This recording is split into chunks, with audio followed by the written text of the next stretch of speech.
Hola, soy Gabriela Picún, maestra efectiva de la Escuela 361 de tiempo completo, formadora de lenguaje de Paepo.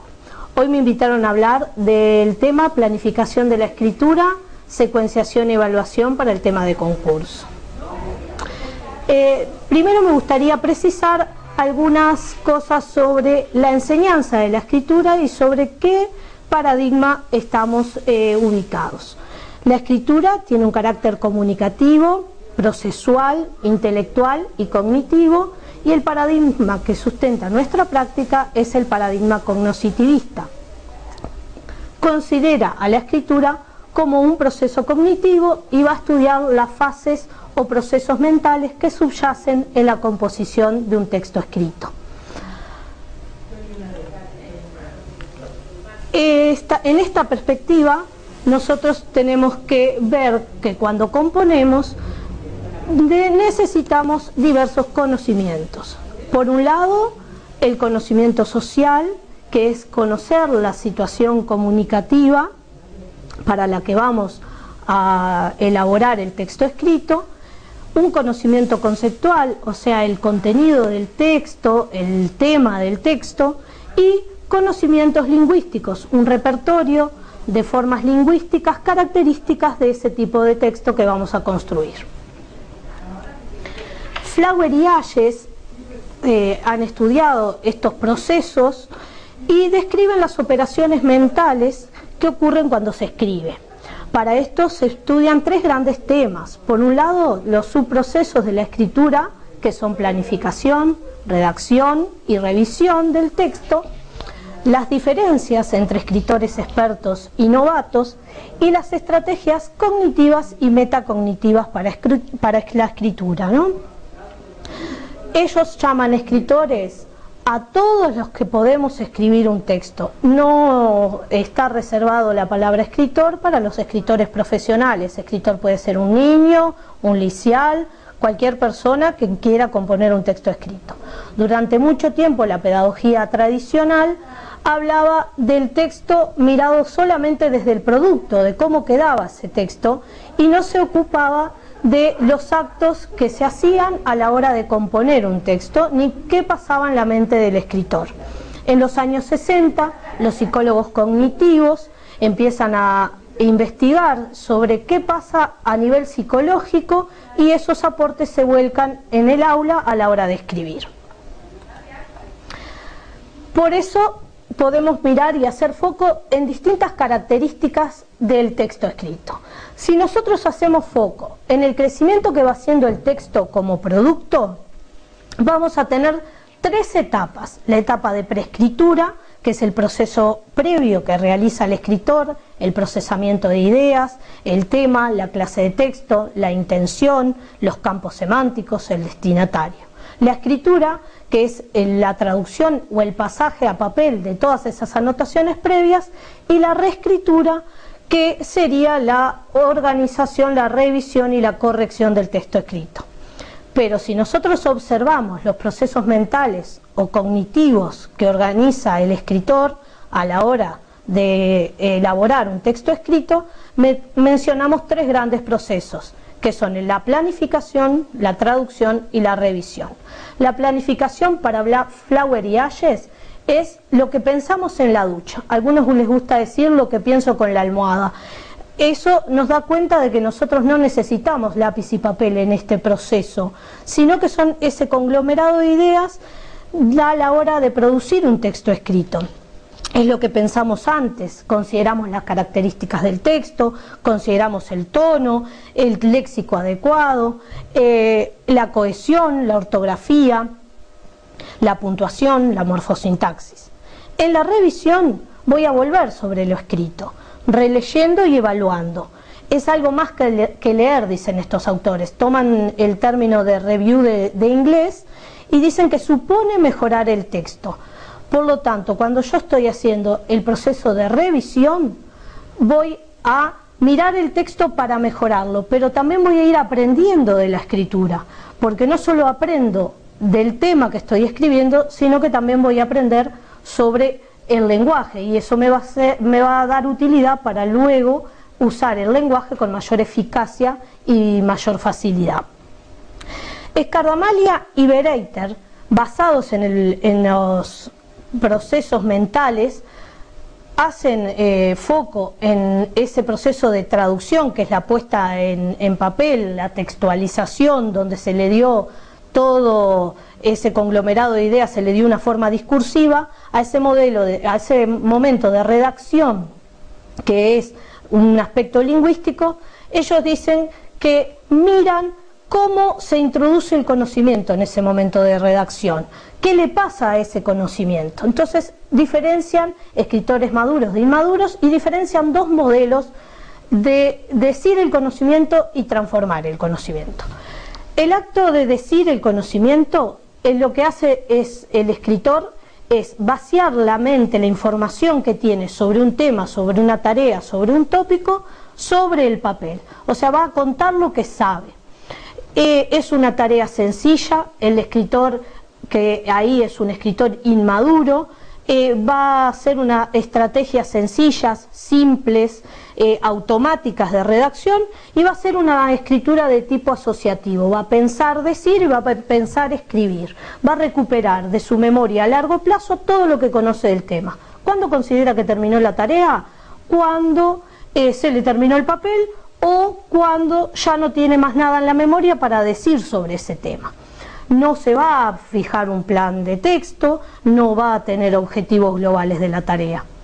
El transformar el conocimiento, en cambio, lo hacen los escritores maduros o competentes.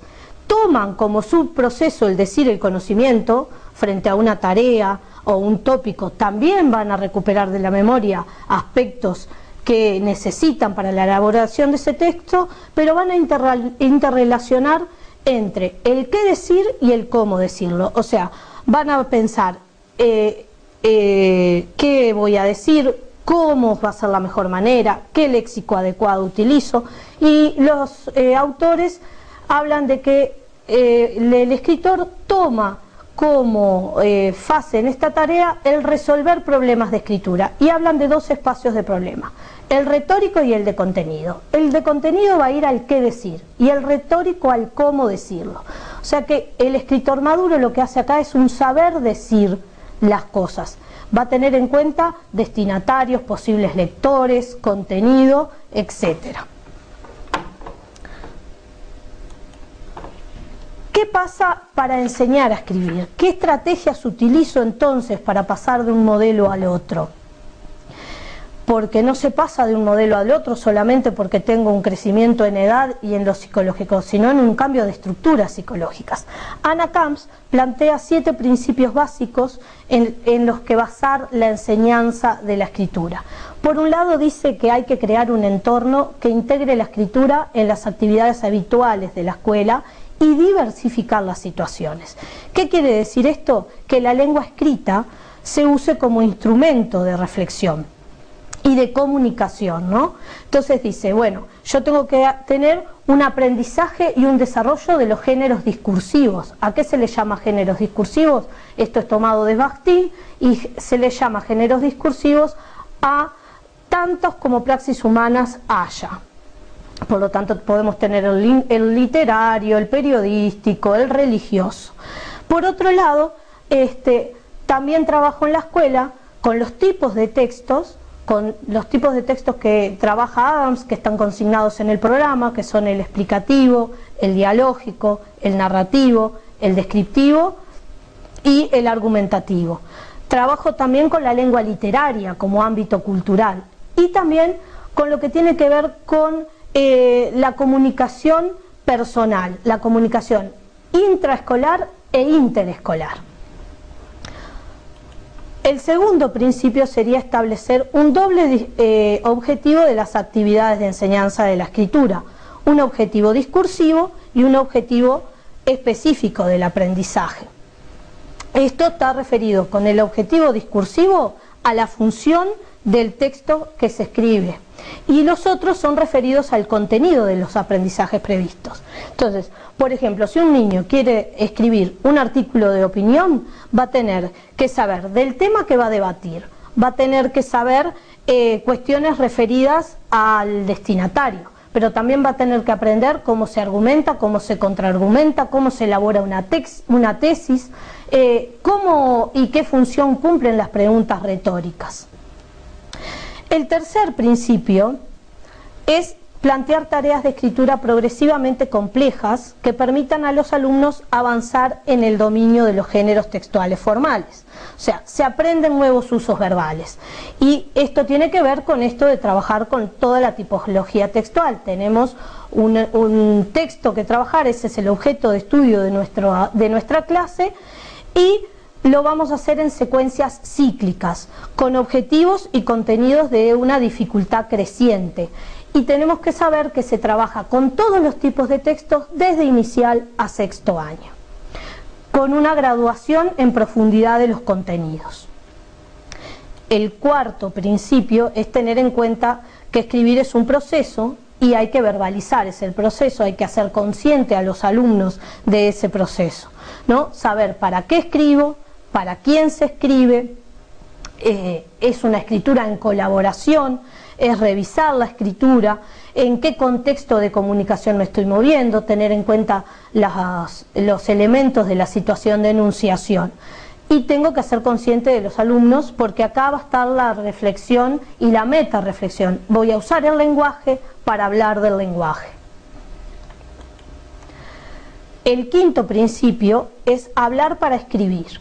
Esto no tiene que ver con partir de la oralidad para la escritura y que si yo hablo bien voy a escribir bien, sino que tiene que ver con el comentar sobre los textos, es dar a leer el texto a otro, es buscar opiniones, es conversar con los compañeros y con el docente, es hablar de ese texto para revisarlo. Entonces es un aprendizaje que se hace colaborativo, los compañeros y el docente me van a ayudar a controlar y a revisar ese texto. El sexto principio sería leer para escribir y escribir para leer, escribir como diálogo de entre textos. Bakhtin plantea que todo texto, todo enunciado parte de otros anteriores y que también anticipa los que vendrán, o sea, anticipa los enunciados que puede elaborar el lector. Esto es, por ejemplo, si yo tengo que escribir sobre la crítica de una novela o sobre la recensión de una novela, yo tengo antes que leer la novela, conocer otras opiniones, ver la obra si voy a hacer una crítica teatral.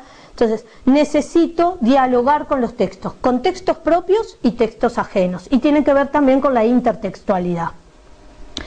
El séptimo principio que plantea Anna Camps es guiar al alumno, un proceso de evaluación formativa. Esto habla de la intervención que tenemos como docentes, como mediadores y como guía de los alumnos. Habla de un proceso de evaluación formativa porque se da en el momento de elaboración de los textos, ¿no? Tenemos que elegir un objetivo claro y contenidos claros de aprendizaje. Durante el proceso, durante la elaboración del texto, yo voy a hacer intervenciones, no tengo que esperar al final cuando el texto ya está acabado. Eso tenía que ver con la pedagogía tradicional, que miraba el producto del texto. Acá yo estoy mirando el proceso. Si conozco más sobre el proceso que van haciendo mis alumnos, entonces voy a poder intervenir de manera adecuada. Por lo tanto, hay que propiciar instancias de coevaluación, cocorrección, la corrección entre pares, la autocorrección, la corrección en el pizarrón, en el papelógrafo, en la XO, en escribir en varios soportes, ¿no? Y la corrección tiene que ser en manera simultánea a la elaboración del texto, no puede ser una corrección diferida en el tiempo, tiene que ser en tiempo real. De nada me sirve guardar el texto o corregirlo fuera del alcance de los niños y después entregarle las correcciones realizadas, o hacer las correcciones tiempo después. Esas correcciones tienen que servir para que el niño aprenda sobre la escritura. Entonces, tenemos que planificar a través de secuencias didácticas o proyectos. Reflexionar sobre el uso del lenguaje. Acá apuntamos a esa reflexión metalingüística. Y la escritura tiene que tener un carácter flexible, recursivo e interactivo. Pero no nos alcanza solamente con las instancias de escritura formales, esto tiene que quedar claro. Para esto tomamos algunas ideas de Sergio Frugoni y de Maite Alvarado, que hablan de que escribir, si bien tiene una importancia social y cultural, la escritura necesita un espacio propio. Y entonces ellos plantean, bueno, ¿qué se escribe en la escuela? ¿Cuáles son los lectores de los textos escolares? ¿Cuánta parte hay en el salón de clase de escritura de textos formales, con repetición de otros textos, o cuánto hay de una escritura autónoma? ¿En cuántas veces se le da a los niños la oportunidad de escribir lo que imaginan? Hablan mucho de la escritura, de la invención del niño, ¿no?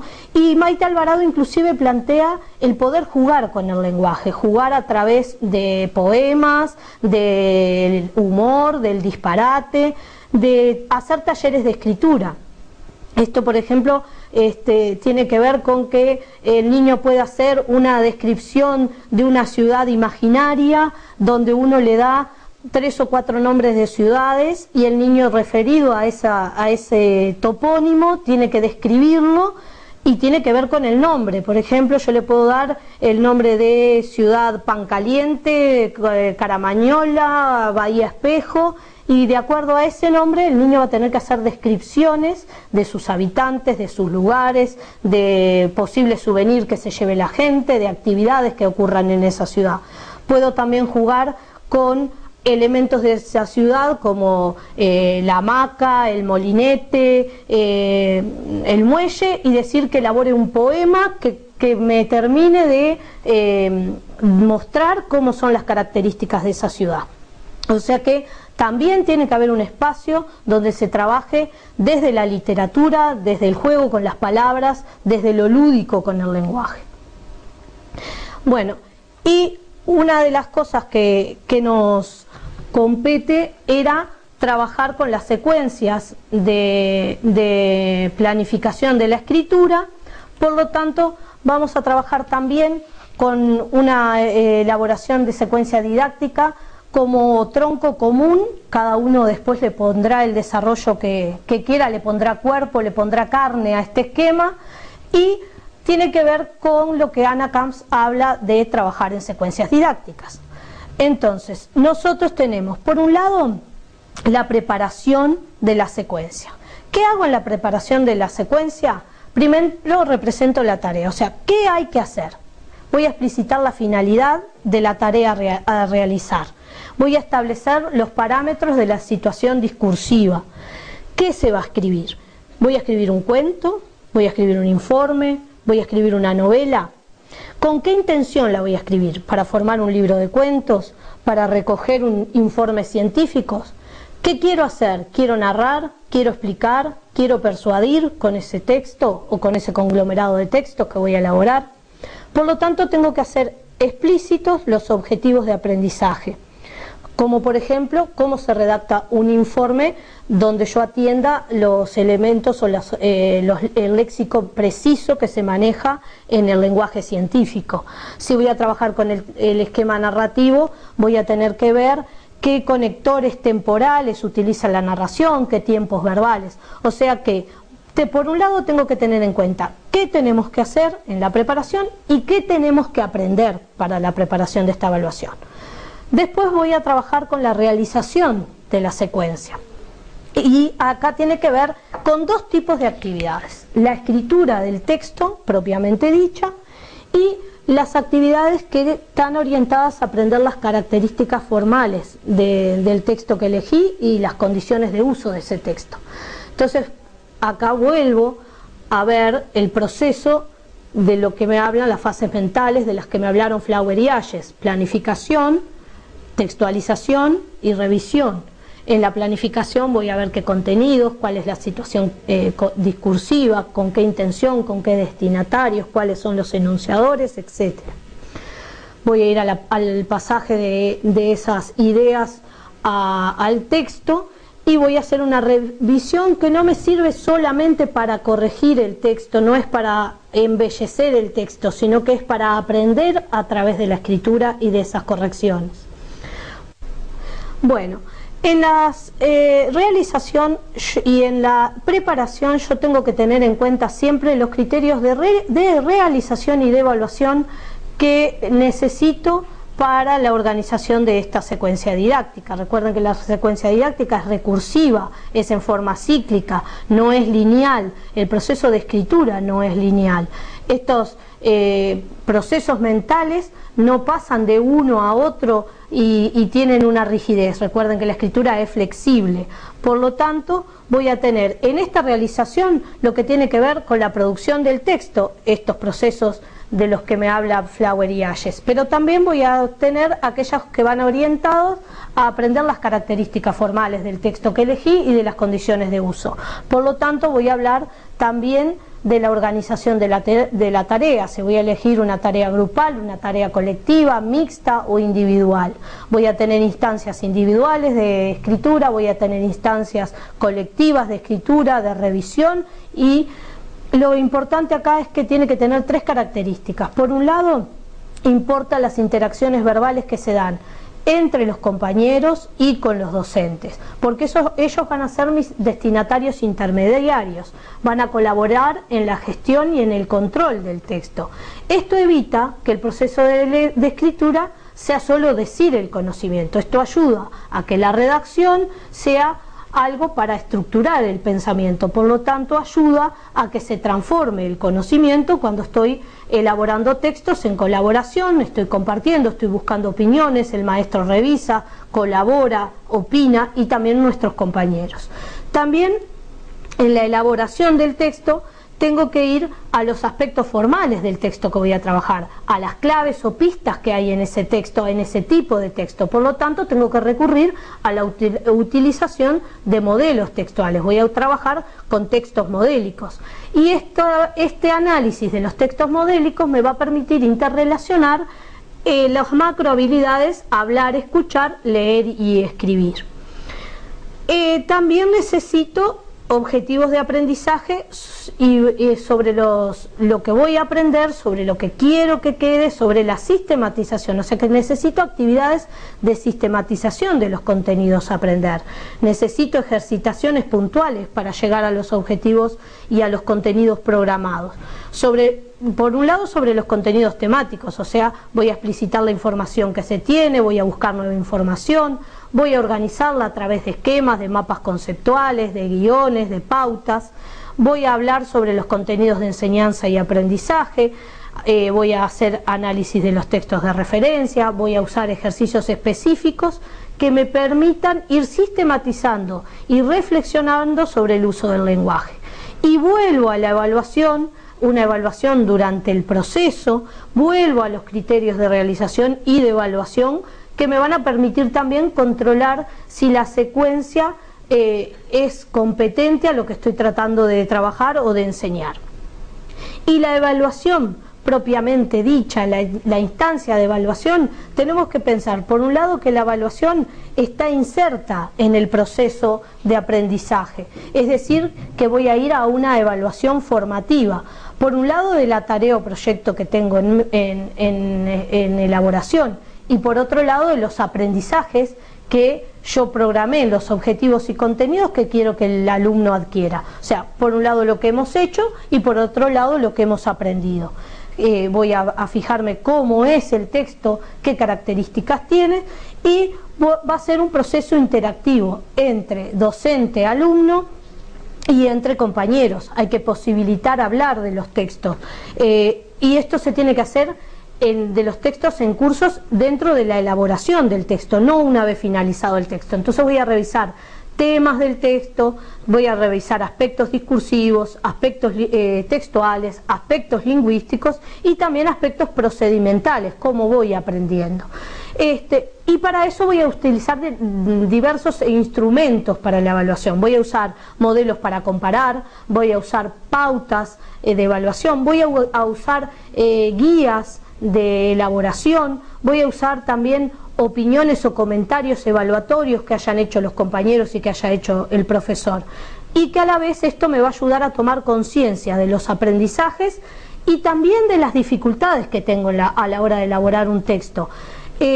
y también buscar caminos para resolverla, no solo quedarme con el diagnóstico de esas dificultades, sino que maestro junto a sus alumnos y alumno junto a alumno va a ir buscando qué forma tengo de resolver esas dificultades.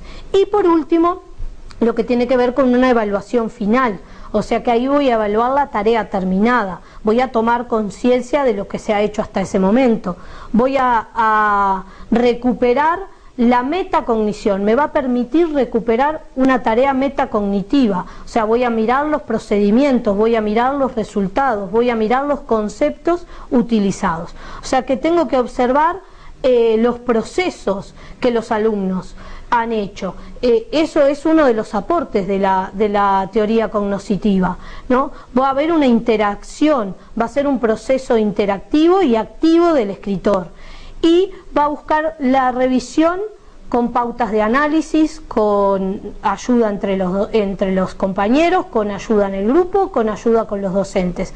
El docente tiene que tener una intervención docente activa, tiene que estar en cada paso de la elaboración de ese texto. Bueno, y alguna bibliografía que ustedes pueden consultar es esta que nos regía, que era la de Ana María Camps, con las secuencias didácticas, que es de la editorial Graó, Marta Marín en Lingüística y Enseñanza de la Lengua, Sergio Frugoni para ver en Imaginación y Escritura otras formas de planificar la escritura que no tienen que ver solo con lo formal, el proceso cognoscitivo de Flower y Ayes en la teoría de la redacción, y un texto muy fácil de leer es el de Maite Ruiz Flores, donde habla de los procesos cognitivos de redacción, que trae justamente lo de Bereiter y Escardamalia, lo de Flower y Ayes, y está muy fácil de leer. Este libro, que es el de Marta Marín, tiene muchos ejemplos de cómo planificar, de Ana Camps, tiene muchos ejemplos de cómo planificar en la práctica diversas secuencias y proyectos de escritura. Bueno, muchas gracias y nos encontramos en otro tema. Texto que vamos a construir. Flower y Ayes han estudiado estos procesos y describen las operaciones mentales que ocurren cuando se escribe. Para esto se estudian tres grandes temas. Por un lado, los subprocesos de la escritura, que son planificación, redacción y revisión del texto, las diferencias entre escritores expertos y novatos, y las estrategias cognitivas y metacognitivas para la escritura, ¿no? Ellos llaman escritores a todos los que podemos escribir un texto. No está reservado la palabra escritor para los escritores profesionales. Escritor puede ser un niño. Hola, soy Gabriela Picún, maestra efectiva de la Escuela 361 de tiempo completo, formadora de lenguaje de Paepo. Hoy me invitaron a hablar del tema planificación de la escritura, secuenciación y evaluación para el tema de concurso. Primero me gustaría precisar algunas cosas sobre la enseñanza de la escritura y sobre qué paradigma estamos ubicados. La escritura tiene un carácter comunicativo, procesual, intelectual y cognitivo, y el paradigma que sustenta nuestra práctica es el paradigma cognoscitivista. Considera a la escritura como un proceso. Siendo el texto como producto, vamos a tener tres etapas: la etapa de preescritura, que es el proceso previo que realiza el escritor, el procesamiento de ideas, el tema, la clase de texto, la intención, los campos semánticos, el destinatario. La escritura, que es la traducción o el pasaje a papel de todas esas anotaciones previas, y la reescritura, que sería la organización, la revisión y la corrección del texto escrito. Pero si nosotros observamos los procesos mentales o cognitivos que organiza el escritor a la hora de elaborar un texto escrito, mencionamos tres grandes procesos, que son la planificación, la traducción, un liceal, cualquier persona que quiera componer un texto escrito. Durante mucho tiempo la pedagogía tradicional hablaba del texto mirado solamente desde el producto, de cómo quedaba ese texto, y no se ocupaba de los actos que se hacían a la hora de componer un texto, ni qué pasaba en la mente del escritor. En los años 60, los psicólogos cognitivos empiezan a investigar sobre qué pasa a nivel psicológico y esos aportes se vuelcan en el aula a la hora de escribir. Por eso podemos mirar y hacer foco en distintas características del texto escrito. Si nosotros hacemos foco en el crecimiento que va a proceso cognitivo y va a estudiar las fases o procesos mentales que subyacen en la composición de un texto escrito. En esta perspectiva, nosotros tenemos que ver que cuando componemos necesitamos diversos conocimientos.